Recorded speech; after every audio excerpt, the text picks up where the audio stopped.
Welcome to The Explainer. Today, we're diving into what is basically a 4,000-year-old cold case, the mystery of the Harappan Civilization.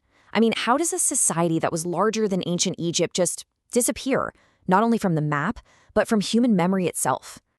So let's start with that central puzzle, the one that absolutely baffled historians for decades.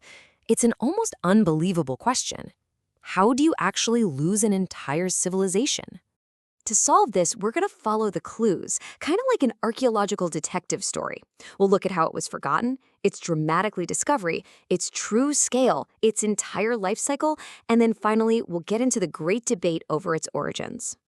Okay, let's dive right in. To really understand the discovery, we first have to appreciate just how completely the civilization was just erased from the historical record. It left behind nothing but these mysterious ruins. Our investigation really kicks off in the 19th century. This is when the first modern explorers start stumbling upon these strange, brick-filled mounds, and they have absolutely no idea what they're looking at. You know, the discovery wasn't some single eureka moment. It was more of a slow burn. It took nearly 70 years of scattered finds, a bunch of false starts, and 2 separate excavations before anyone, and I mean anyone, finally connected the dots. And here's our first major red herring in the case. Alexander Cunningham, one of the pioneers of Indian archaeology, he saw the ruins, but his historical framework was limited. He tried to fit the evidence into what he already knew and concluded it must be a relatively recent Buddhist monastery. A complete misidentification. This is just a perfect example of how our own assumptions can blind us. Cunningham found this incredible seal, a masterpiece of Harappan art, but he dismissed a crucial clue, the humpless bowl, because it didn't fit his personal idea of what was Indian. He was literally holding the key to the civilization in his hand and decided it must be foreign. And then came the big reveal. Sir John Marshall, after seeing the undeniable similarities between artifacts from Harappa and Mohenjo-Daro, went public in 1924. And in a single moment, he pushed the history of civilization in India back by millennia. Everything had to be rewritten. So with the civilization now officially found, the next shock was discovering its sheer size. This wasn't some small, localized culture. It was an empire of ideas built on these incredible concepts of standardization and urban planning that connected hundreds of cities. You know, the first name they gave it was the Indus Valley Civilization, which made sense at the time. But that name quickly became obsolete. As archaeologists kept finding more and more sites, they realized the name was just far too restrictive. So today, we use the term Harappan Civilization, named after Harappa, the very first site to be excavated. And this map shows you exactly why the name had to change. This was not a civilization confined to one river valley. Its territory stretched all across modern-day Pakistan, into Afghanistan, and deep into India, covering an area larger than any of its ancient contemporaries, like Egypt or Mesopotamia.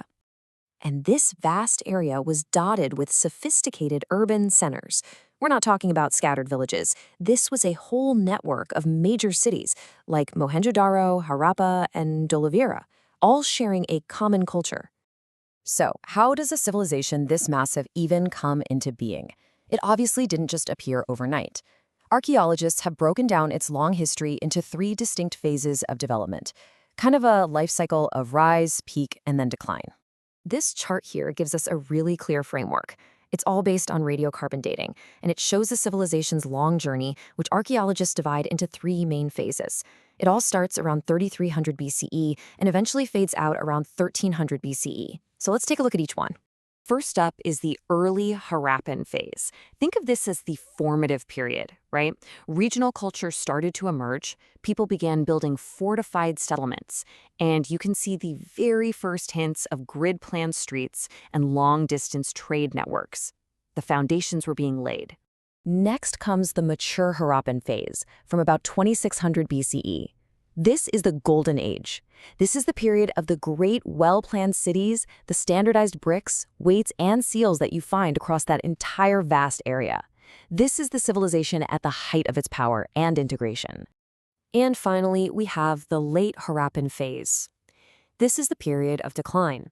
The great cities were gradually abandoned, the cultural unity fractured, and the whole civilization broke apart into smaller, regional cultures.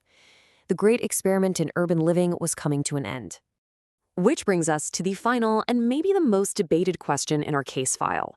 Where did this incredible civilization actually come from? What was the spark that created it? For decades, this was the central debate. Was this civilization a unique, homegrown creation that grew out of local cultures? Or was the idea imported, maybe sparked by contact with the world's other great early civilization in Mesopotamia? So the first camp argued for an indigenous origin. Scholars like John Marshall and Gordon Childe, they believed it was the result of long, patient effort by local peoples. They argued it had a distinctly Indian character, and so it must have evolved from the prehistoric cultures of the subcontinent. But the rival theory proposed a foreign trigger. Scholars like M. Wheeler argued that while the people may have been local, the idea of a city, complex concepts like urban planning and using baked bricks on a mass scale, that was borrowed from Mesopotamia, which had developed cities earlier. Some even suggested a direct migration of people. So what was the deciding clue? Well, it came from digging deeper. Literally. At sites like Omri, archaeologists found distinct cultural layers underneath the main Harappan cities. These pre-Harappan layers had their own unique traditions, and that showed a clear local evolution, not a sudden foreign import. So while the evidence now strongly points to a homegrown origin, the book isn't completely closed. The mystery has just shifted. We now know where it came from, but the question of how these early cultures transformed into one of the ancient world's most brilliant urban societies, well, that's still being uncovered. I mean, think about it. The Harappans created this sustainable, standardized, and widespread urban culture without the massive monuments or depictions of kings that we see everywhere else. Their rise and fall is a story of immense achievement and a silent, mysterious end. It's one that holds lessons we are still trying to decipher today.